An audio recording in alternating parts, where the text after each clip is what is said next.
I started paying attention to how often I minimized myself. How often I told myself not to expect too much. Not to reach out so often. Not to care so deeply. I thought lowering expectations would protect me. It didn't. It just taught me to accept less connection than I actually needed. I confused independence with emotional distance. I told myself needing people was weakness. That belief felt empowering at first, until it became isolating. There is a strange pride in telling yourself you're fine alone. It looks strong from the outside, but inside, it slowly hardens you. I stopped inviting people into my inner world, not because I didn't want them there, but because I didn't trust they would stay long enough to understand it.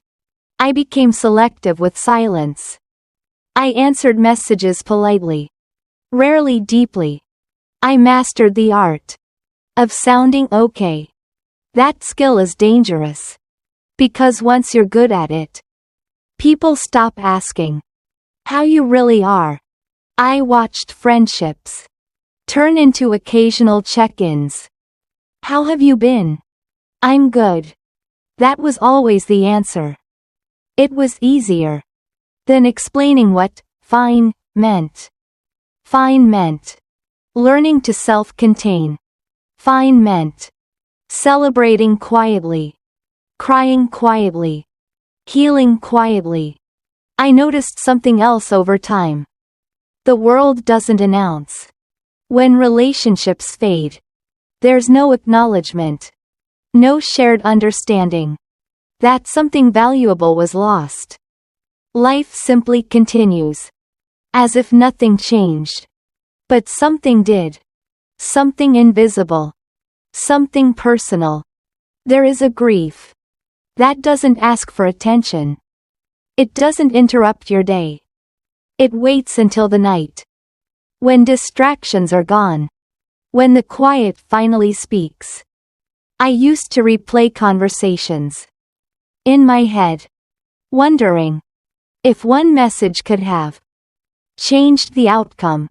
If one honest moment came sooner, would things be different now? That loop exhausted me. Eventually, I stopped asking those questions. Not because I found answers, but because living in what if kept me stuck in versions of relationships that no longer existed.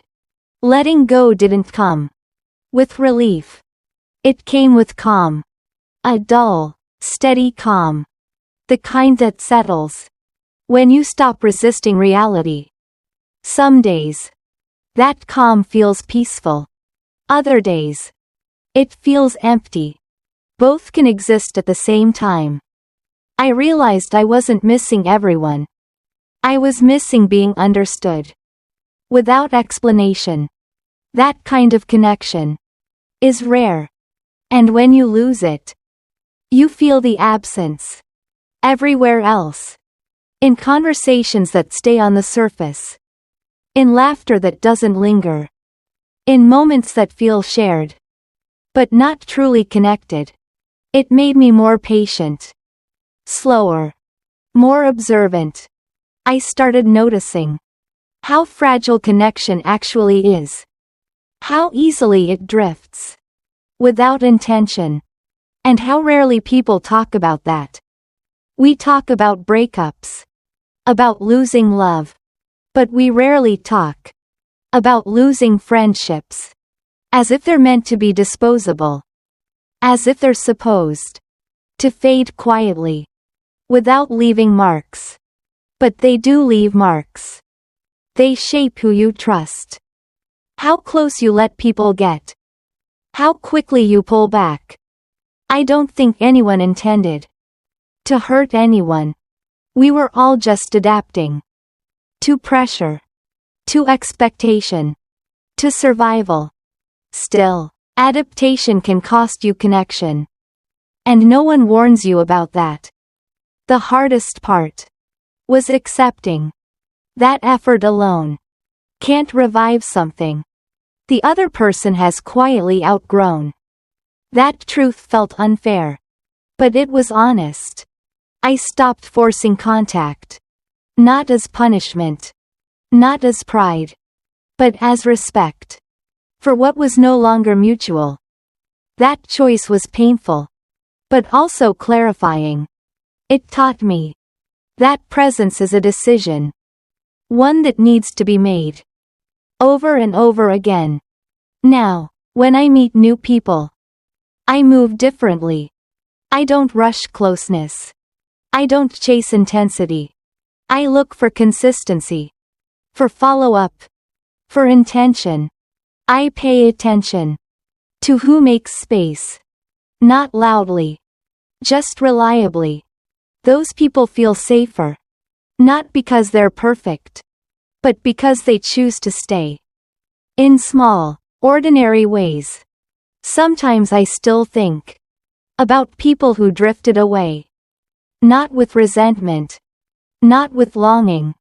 Just with awareness. They were part of my life. When I needed them. And I was part of theirs. That matters. Even if it didn't last. I don't reach out anymore. Not because I don't care. But because I've learned. Not every closed chapter needs to be reopened. Some things served their time. Some connections did their work. And quietly stepped aside. And that realization feels oddly mature. Not empowering. Not empowering at all. Just grounded. I've accepted that closeness requires reciprocity. And silence, when unacknowledged, eventually becomes separation. Now, when I care, I say it. Not dramatically. Not with expectation. Just clearly. Because clarity is kinder than distance. And I no longer want the people who matter to me to fade without knowing they mattered.